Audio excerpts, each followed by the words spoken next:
Coming to you from Music City, Nashville, Tennessee, this is the Quinn Spinn. Hey now, and welcome once again, ladies and gentlemen, boys and girls, one and all, to a brand new edition of...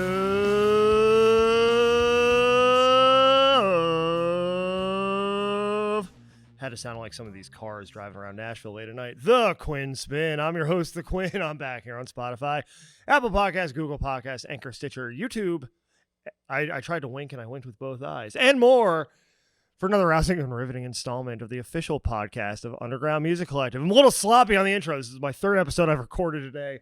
I am way over caffeinated, and you just heard Revel 9's All I've Become, our opening theme song, and it has been since the great year of 2014, and it will be until the very end of days. And I welcome back to the show another return guest making his second appearance on the Quinn Spinn, first of this year, 2022. It's DaChri season. DaChri here on the show. Sir, thank you for joining us. Thank you for having me. I love that intro. Thank you. Thank you. It was the sloppiest, but somehow best flowing intro I've done probably all year. It's kind of like a metaphor for life. I love that. Yeah. It doesn't need to be perfect. It just needs to flow together. Anyway, so you're on the show for the first time in a couple of years. A lot has happened musically. A lot has happened just in a world sense, in a life sense. We're going to get into all of that. But before we do, let's remind the nice people at home of your answers to the three standard questions. Those three questions are: who are you? What are your passions, and why on earth would you want to come back on the Quinn Spinn? I'm DaChri. I'm a singer, songwriter, artist, rapper, musician. What are my passions? My passions are art and life and hope and,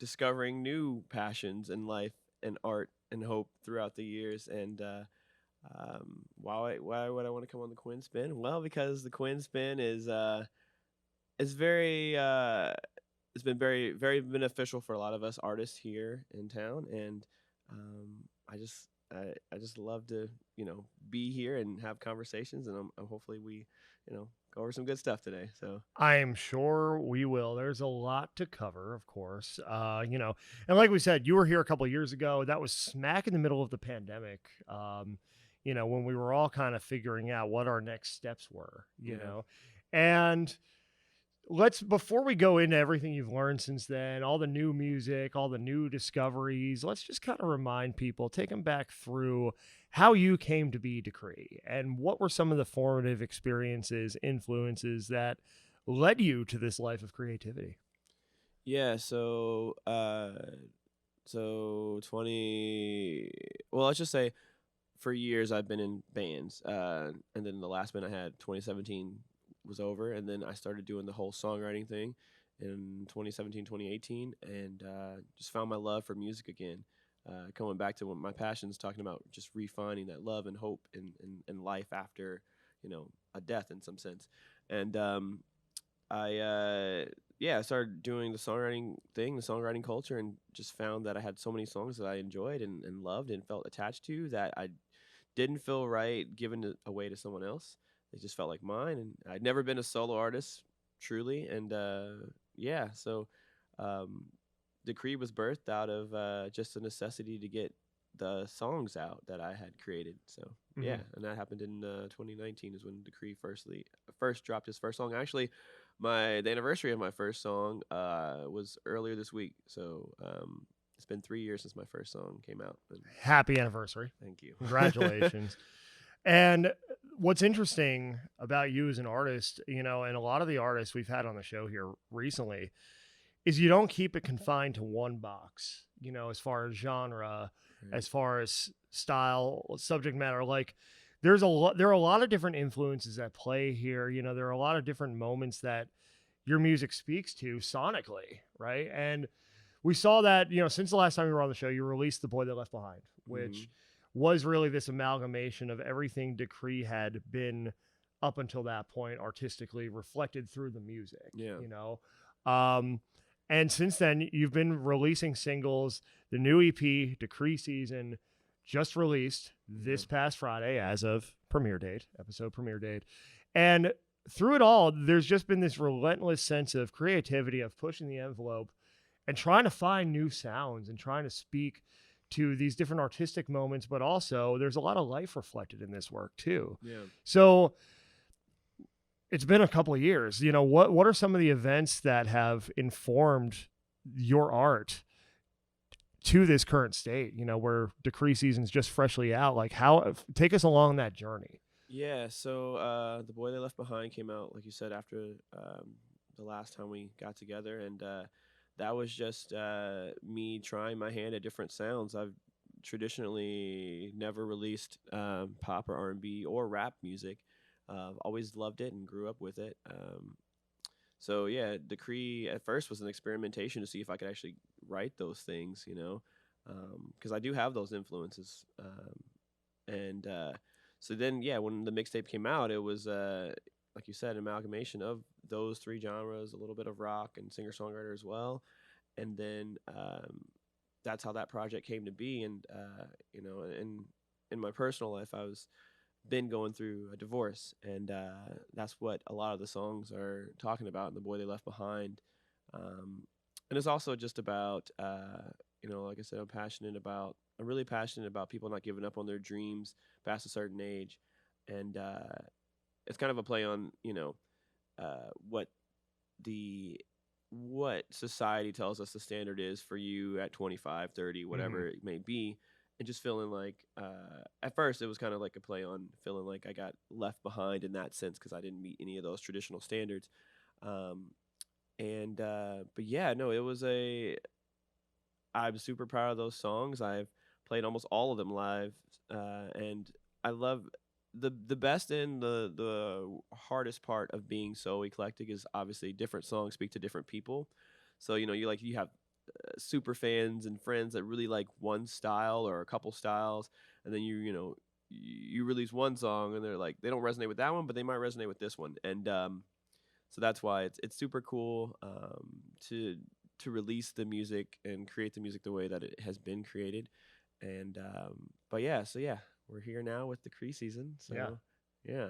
Yeah. One thing you said there that I want to touch on is this idea of time limits. This Hmm. idea of society expects you to be, somewhere by 25, somewhere by 30, check the boxes, get the house, have the kids, White just picket fence, yeah. yeah, white picket fence, get a job that you don't like, but that's just what you It do. pays a lot, yeah. You and I think are very similar. First of all, we're close in age and we've taken this unconventional path, Yeah, right? for sure. And not without its challenges. Certainly, it can make things difficult from a personal standpoint, when you're juggling your personal life with your passions, most likely with a day job, Hmm. and all these different facets of life coming together, and oftentimes they contrast with each other. Yeah. So what I want to know from you is like, how do you keep it all in balance, or what kind of journey has that been like for you to try to keep it all in balance? That's funny you say that because that was my word for 2020 was balance. And to be honest, I fail a lot at that. I try to keep a good balance of my art and my relationships and my rest and my um, social circle. But sometimes I feel like a kid at a buffet that just overstuffed his plate, and then there's just so much on it that I'm not going to get to everything. But recently, I had to step back and take a look at the things that I really had to do and really am passionate about, and had to take some stuff off. I've had to get better at saying no. That's a big thing. I I'm an Enneagram type 2. Are you an Enneagram guy? I'm a three wing too. Okay, I so don't yeah, know like a lot about it, but I yeah, know yeah. that's what I am, Yeah, so allegedly. I'm a helper, and I like to, help people, and I like to bring people together, but I've also had to learn that, sometimes I can do that and then be a detriment to myself. So I've Hmm. had to learn how to like I said, say no to certain things, and then just, balance and prioritization. I know that this music and this art is a part of me. It's embedded in my DNA. Like I can't not do it. So I know that that's an important thing. but also I know that uh, we're preached to about hustle culture, which Uh-huh. um, and we can deep dive that too, which is I believe that there is a certain amount of hustle that needs to happen, but also you need to know your boundaries and you need to know where the line is, and rest is important too. So um, you know, like I said, I failed a lot. There's times where I don't get enough rest, where I don't set those boundaries, where I've you know kind of fallen behind in my social circle and haven't you know had that community of people around me. Hmm. But it's all a learning experience, Yeah, So yeah. And boundaries are, I think, are so super important, especially if you are a helper, especially if you have a history of people pleasing, right? To be yeah, able to say no, to be able to set boundaries, to be able to identify the opportunities, the situations, the relationships that aren't right for you, hmm And it's not a boundary. They're not boundaries that you set out of malice. You set them for self-preservation. right, right. So you have a full cup, so therefore you can pour from your cup. Yeah, I can't give to people if I don't have anything in me, Right. So, Right. And that's um, something that's so hard to like internalize, yeah, as empaths, as, like I'm a recovering people pleaser, hmm and like I feel like the villain sometimes when I say no right, or when I have right, to reject something or yeah, someone, yeah. yeah, it's one of those things that, it takes some getting used to when you're not used to doing it. For sure. Yeah, but yeah, no, there's seasons where I'm super good at the balance thing, and then there's other seasons where like um I gotta have to look way ahead and be like, okay, I know this season in this particular area is about to be busy, so just be cautious of what else you take on and try not to do this or that and get X amount of sleep and you know so but yeah, uh, it's a learning thing. I'm a work in progress on it for sure. Yeah, I mean, we're all works in progress. No, nothing wrong with that. Yeah, that's true. Something, yeah, for sure. So from The Boy They Left Behind up to DaChri season, artistically, you've had a chance to release a few singles, to continue to get to know yourself creatively, to get to know yourself personally. Like you said, you went through a divorce, and that obviously changes a lot, within the fabric of your life. And, Yeah. a challenge like that is just inherently going to teach you a lot about yourself, right? hmm So feeding all of that, feeding the continued creative exploration, the life lessons into the newer material now, like how would you say that's helped you evolve as an artist over the past couple of years? Um, I've learned in the last little bit that people respond the best to, and this is gonna sound cliche because I guess I should have known this, but people respond the best to what's the most honest and most vulnerable, and saying that is one thing, but actually like writing those songs is a different thing. For instance, the one that the most recent single prior to release of the mixtape was "Out There Somewhere," and that was exactly about that season, about running out of hope and just being sad and lonely, but then realizing that there's life left on the other side, and just kind of just pushing through that, and just knowing that I'm going to have to go on another journey to continue to seek out life and to continue to seek out love and friends and community and all these things. So um, I have that song, but then I also have another song on the EP that was written earlier about the dark part of that, and there's not really any hope in that song, and it's called "Oceans Apart," so blue, and it's about just about when you're realizing that the relationship is over and you can't uh, in the moment do anything about it. But creatively and artistically, some of these songs, honestly, they were written right during the sessions of The Boy They Left Behind. It's just that when I had The Boy They Left Behind, I knew what the songs were, and those were a part of that. And then a couple of these were written right around that time too. Almost made it on there, but didn't. And then we did updated versions of them. And then a couple of them are just continuing to explore the sonics and the sound. Like I said earlier, DaChri at the beginning was me really stretching my pop, R&B, and rap muscles. But more recently, I've gotten back into indie rock and singer-songwriter stuff. So I'm starting to implement those back in, and I'm just gonna have this amalgamation of 5 or 6 different genres that have influenced me my entire life. And you kind of see that out there somewhere a little bit. It's pop, but it's a little more singer songwriter and things of that nature.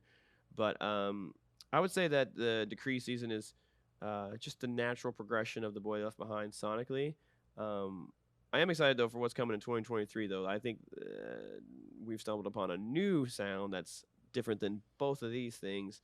But yeah, more on that, more to come. Yeah. Something you said there in that response caught me, and it was this idea of having to find life beyond, your old life. Mhm. And we're all in transition. We all continue to evolve, but sometimes those transitions come more forcefully than you would like, more abruptly. And certainly, those are moments to capture, those moments of extreme loneliness, but then also those moments of, well, there's nothing I can do about it, I have to move forward. It's just something like, I think in a lot of ways, we've run some parallels, in our own lives and journeys, and how that's informed the path forward. And there's so much, for me, there's so much solace in building this platform and using Yeah. it as an outlet, for for healing, to have conversations like this one, where it's like, yeah, there's the art, but then there's the story behind the art. And one thing I can Yeah. say I appreciate about you is that you're willing to put your true self into it. And Yeah. another thing you said that caught me was uh you know th- the vulnerability of art is what connects. Mhm. You didn't say it exactly that way, but that's truly what will resonate with your audience. Right. And I think, again, to break the fourth wall, this is the third interview I've recorded today, and every single one of these conversations has touched on that point of, Mhm. if it's not making a real connection with people, then what's the point? You're Yeah. just going to paint yourself into a corner Yeah. that you don't necessarily want to be painted into. Right. Yeah. you know Yeah, it's yeah, that's so true. It's but yeah, like I said, it can be hard though. Like there's some songs I've written. I'm like, I don't know if this is something I should release just because of who it's about, or maybe it should, I don't know.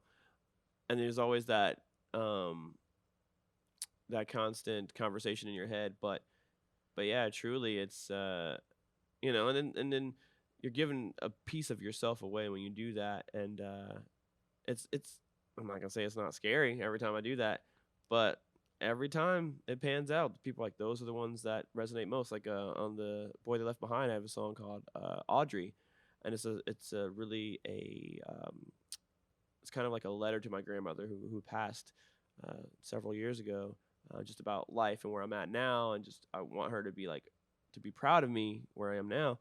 Um, but I touch on everything from the divorce to not feeling like I don't measure up, and um, trying to figure out what it looks like to be a good guy um, in today's society, and am I a good guy? And but yeah, it's those vulnerable songs are always the ones that connect the most. yeah, I mean, that's what hits. Hmm.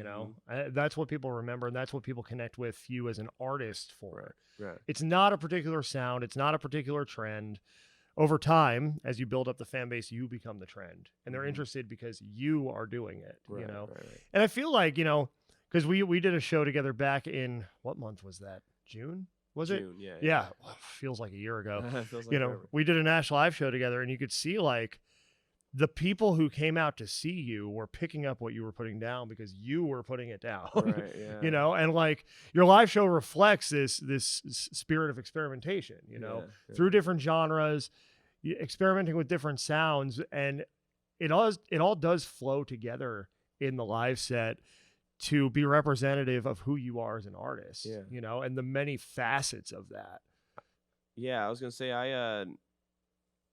all those influences are really me. All those genres are really me, and I'm sure there's some critics somewhere. Maybe there will be some days, that may say I'm doing too much. But I always, just like you said, it's like if it's not genuine, it won't connect and resonate. Like if I'm like just trying to do these songs or genres just to um, say I did them or push the envelope or whatever it is, um, people would see through that, Yeah. like those songs and genres, everything that's all me. Like and my playlist of music that I listen to and influenced by can go anywhere from, Panic at the Disco and Paramore to Daniel Lewis and Ella May, Boys to Men to, NSYNC or Linkin Park or whatever it may be.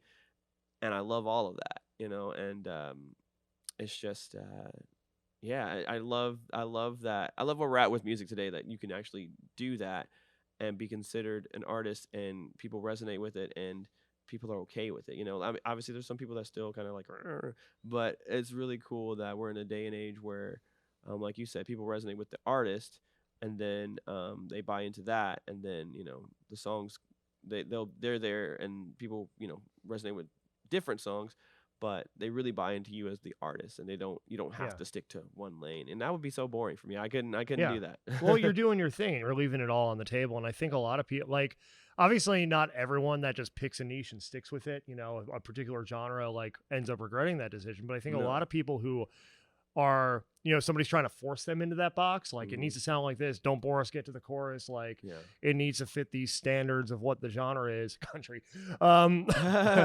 Like, a lot of people end up regretting that and end up Yeah. getting burnt out and Yeah. eventually either give up or decide years later, I'm going to do what I always wanted to do anyway, because Yeah. this manufactured version of it wasn't the thing for me. Like, I see that all the time. I see that from at least a few artists that I follow on social media here, where it's like, yeah, they were trying to keep me in a box and contain my creativity, but now I'm going to do what I want to do. Yeah. And that's always what hits, and like, you always know that next project is going to be fire because it's been pent up in these artists for so long, while they were being told like, hey, it needs to be this, it needs to be that, Yeah. check these boxes, make us money. Now they're out back in control of what they're doing. And it's a Yeah. beautiful thing to, like, to see somebody really come back to that artistically. But even better is when you know what your creativity is, that it's boundless, and you just stick with that and you just Yeah. follow where that path leads. Yeah, you touched on it earlier, like you were talking about the show we did in June. I've learned a lot through the live shows too of what songs really resonate, and when I go into this next thing, as I've been working on that for a minute, I know like I need this type of energy, this type of song, this type of format, of things that have already worked, that I've already done, that I want to make sure I bring into the table for the next thing. But yeah, it's all been a learning process. It's so funny. Like there's a song where you don't think it's going to connect or hit, and it does, and then or there's a song that you may be passionate about, but it's maybe not be the favorite of your listeners. But so yeah, playing live has been a huge tool to learn and gauge what's working, what's really good. I and kind of on a tangent. What's cool about today's day and age and being at the level that I'm at is people are always discovering me. Like, I had a couple people discover one of my first songs I dropped in 2019, XYZ, literally this week, and they come to me and it's like, oh man, you have this one song XYZ is so cool, and I'm like, thanks, that's like 3 years old, and while I still love it, it's not new to me anymore, Right. but it's new to them, and they Yeah. just discovered like I just dropped it recently. So it's just it's a cool experience to go through that and see that and be like, Yeah. okay, these songs are truly connecting. Helps you see it through fresh eyes too. Yeah. Because like somebody else's perception of it, somebody else's, like, they're hearing it for the first time. Yeah. You've heard it 1,000 times, Right, yeah. And it's like to see someone else get excited about this thing that you were that excited about, years ago. all those years ago, like, it gives it that renewed energy. And Yeah. that's where maybe you start thinking, like, if you haven't played it out in a while, maybe I'll sneak that one back into the set, see if it Right, for resonates sure, with somebody yeah. else. And I think like the live show is such this balance, right? Of like doing what is going to hit, but also fulfilling yourself artistically. Right. I remember I referenced this documentary quite a bit on the show. Bon Jovi's When We Were Beautiful documentary came out in 2008. Pretty much to recap the Lost Highway tour going into the recording of The Circle. And John said something about like, having to make the choices on the set list. Like, you have to play Living on a Prayer. You Give Love a Bad Name, all of those.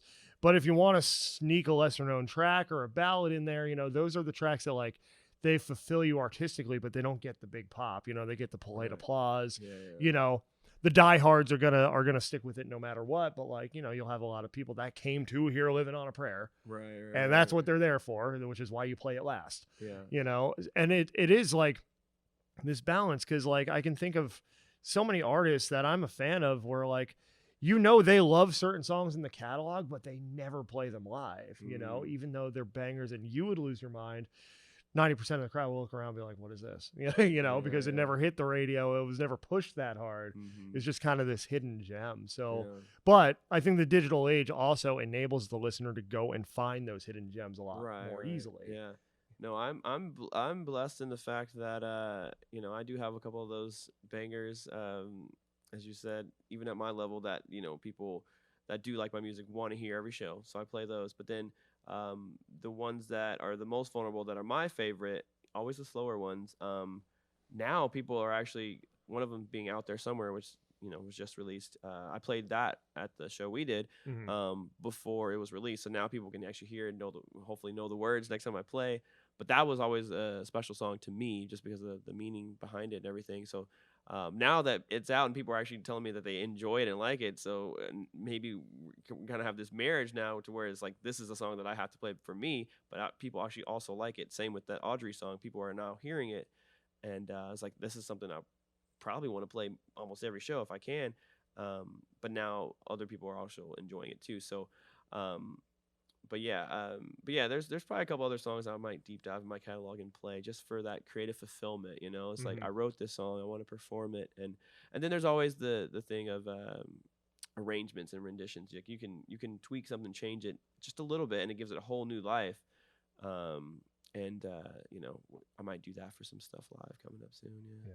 Has there been anything in the catalog, whether recorded material or live, that people have really just like stuck to and it's resonated with them, that surprised you? Like, is there a song that like you tried playing it out once, or like people just kind of found it in the catalog and you're like, wow, okay, like where it really like it resonated with them, and therefore like it made you kind of realize what you had there? Yeah. Well, so on the banger side, probably the Heartbreak Affair, which I wrote with Chris and Gavin from Handmade Nashville. Those guys are great. So I have to do that every show. But then, yeah, like I said, Audrey, it's a song about my grandmother. You know, pretty much go straight into it after another song, and you know, I give my all to that one.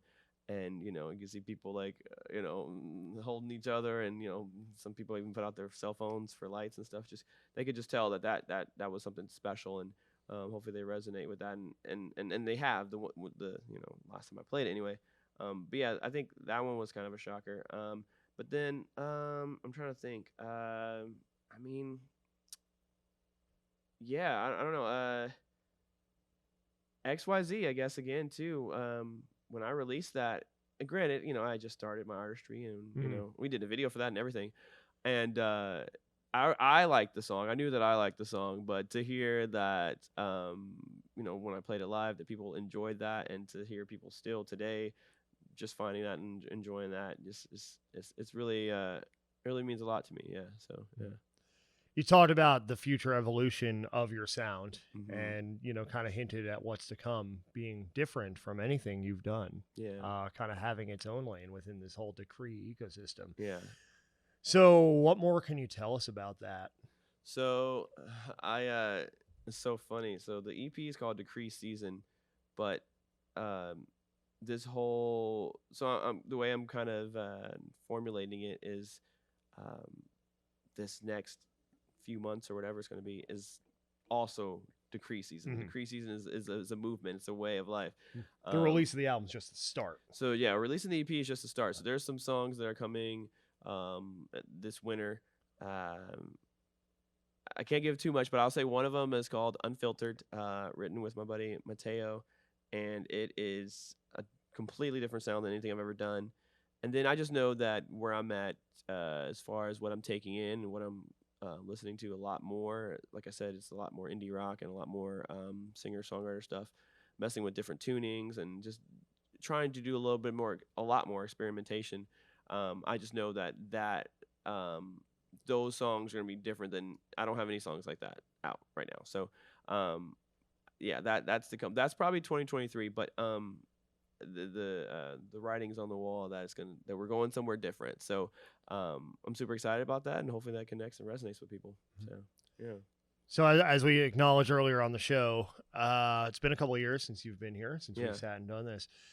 What's one lesson that you would go back and tell that 2020 version of yourself in order to help yourself along over the next couple of years? So like, what's one thing you've learned that you think would have been valuable to know back in 2020? To keep those around me that inspire me, especially the other artists that are going on the journey similar to mine that inspire me, and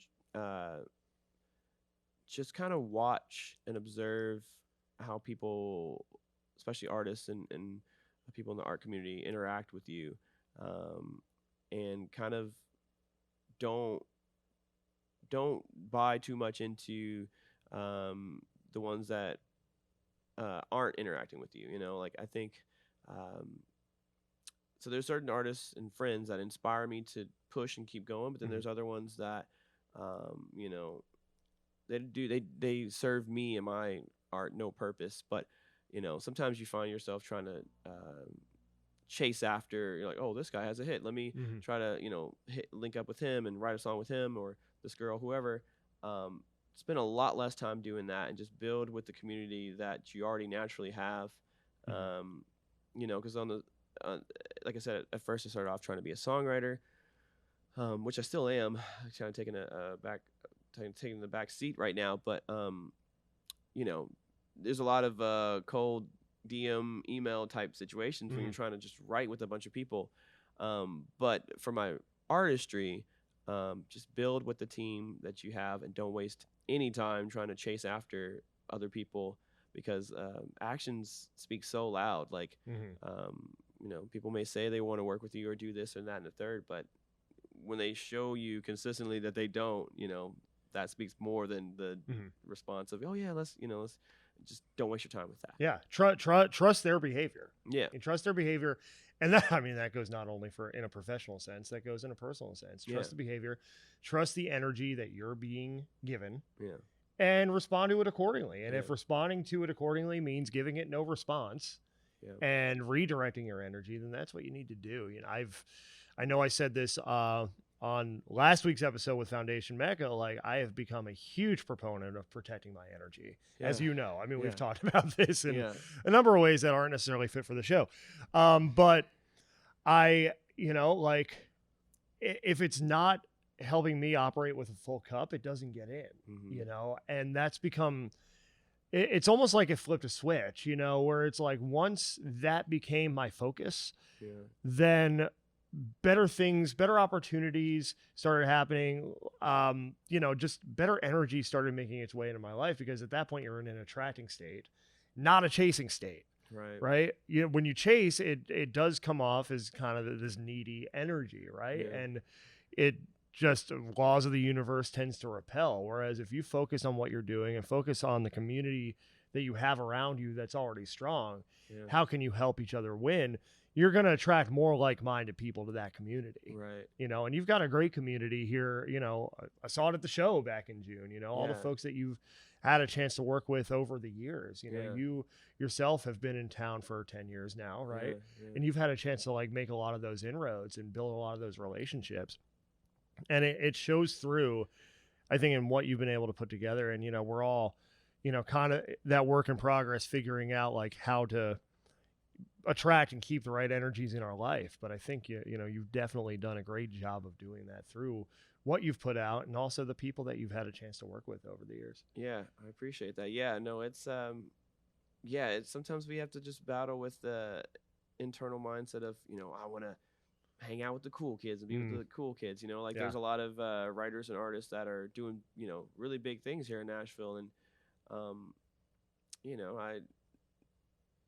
there's the one notion of you miss 1,000 of the shots, you know, you don't take, but there's also like you said, protecting your own energy and just being genuine and growing what you already have.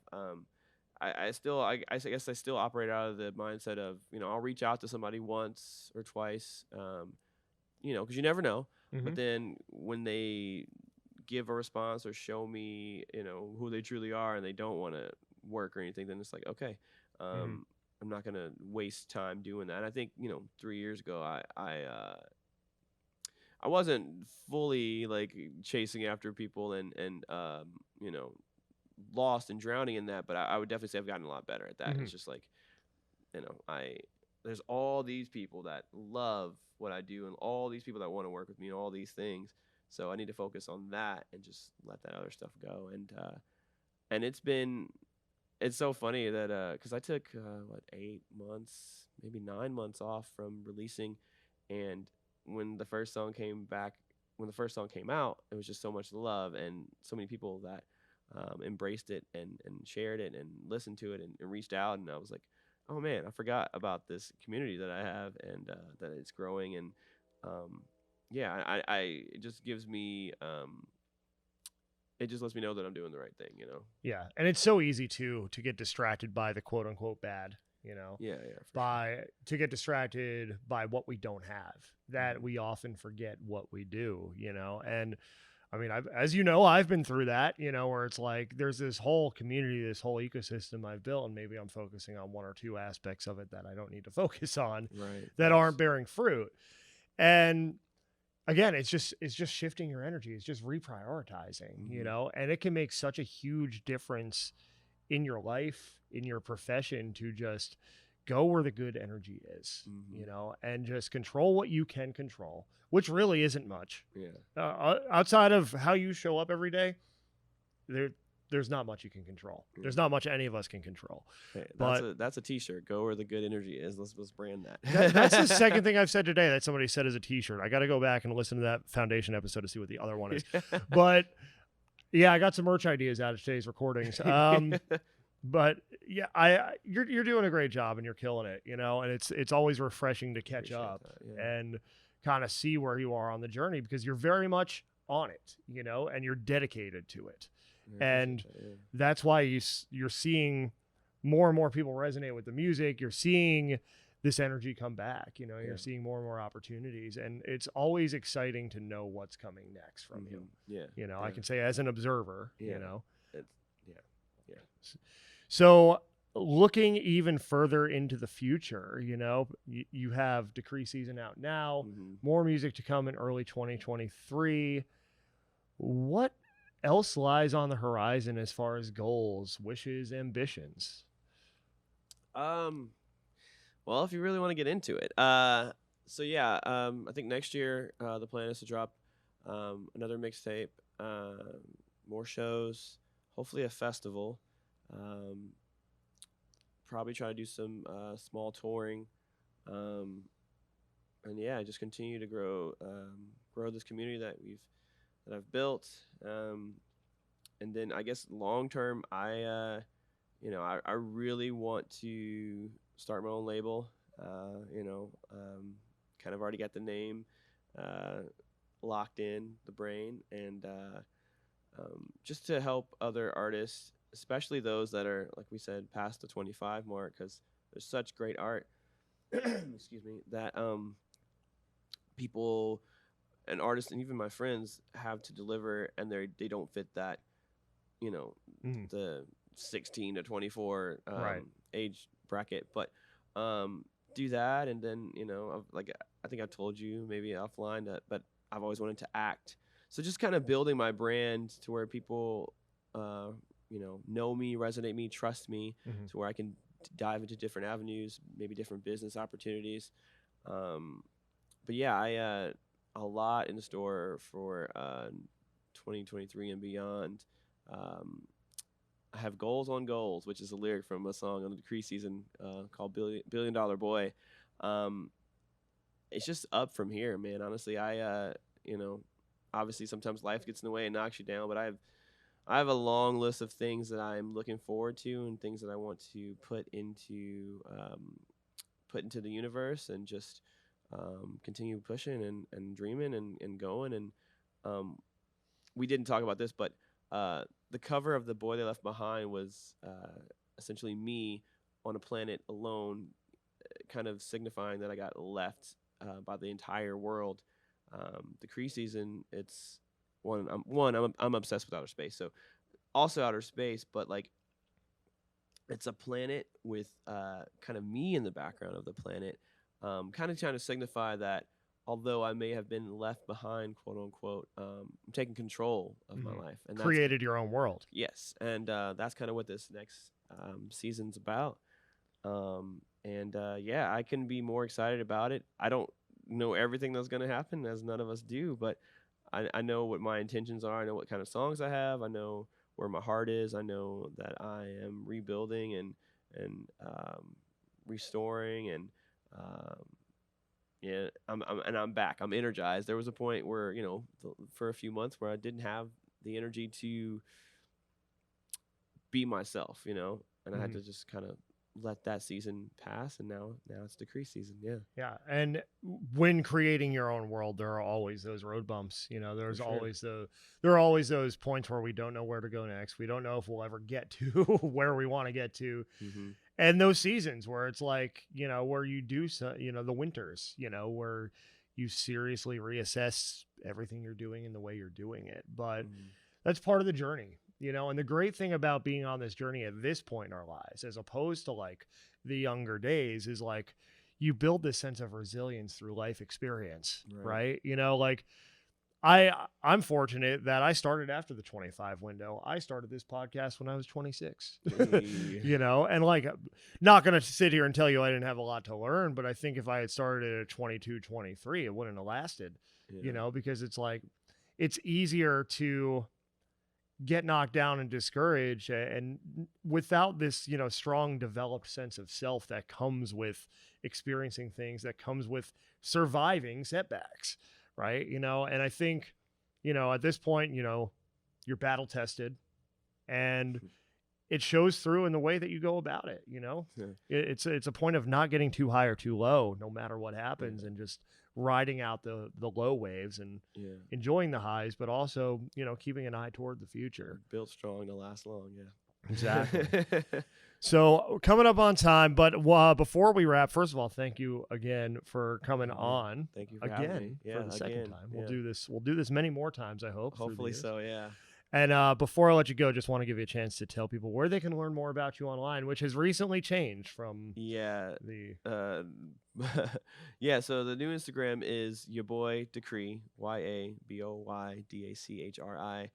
And then TikTok, Facebook, Twitter is I am DaChri, IAMDACHRI. And I'm always on there. People can find me there. The content's great, by the way. Oh, thank you. You're always pumping it out. I'm trying. It's also a learning thing, work in progress. But one of my things has always been, I'm not starting over. I'm starting from experience. My old Instagram got hacked, so I had to start a new one. But I remember and know what works. So just continuing to just push through and just elevate that way. It almost gives you an opportunity to rebuild it better. I mean, getting hacked sucks, and nobody wants to get hacked, right? It does. Put all that equity in. I've had friends that told me they got hacked, and then they try to put on a show, and they're like, "Well, you only have 20 followers, so we're not good," But it's definitely learning from experience. So it's like a new, because it's also, like I said, DaChri season. It's a new era, new time for me, and a new page just to get to showcase all that. It's a new season to flourish. New season. Spring is here, and it's DaChri season. Yeah. Well, thank you again, sir. We'll do this again. Thank you, sir, for having me. And this has been the Quinn Spin. 2 N's in Quinn, 2 N's in Spin. You can find us on Spotify, Apple Podcasts, Google Podcasts, Anchor, Stitcher, YouTube, and more. Also learn more about the show at undergroundmusiccollective.com. That's our central hub for all things independent music, creativity, community, sweet merch, and more. You can get one of these at undergroundmusiccollective.com as well.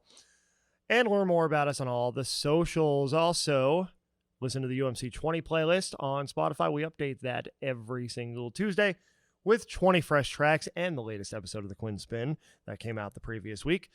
NashLive.live. Don't have any shows announced just yet. Working on some right now. Kind of taking a little bit of a pause here at the end of the year so we can really load up for 2023. But we're not going to leave you without a dope beat to step to, as was once said. I've been trying to sneak that into an episode for a very long time, and I finally did it. I achieved something today. Revel 9's All I've Become, our opening and closing theme song. Going to take us out just like it brought us in, and I'll see you next time.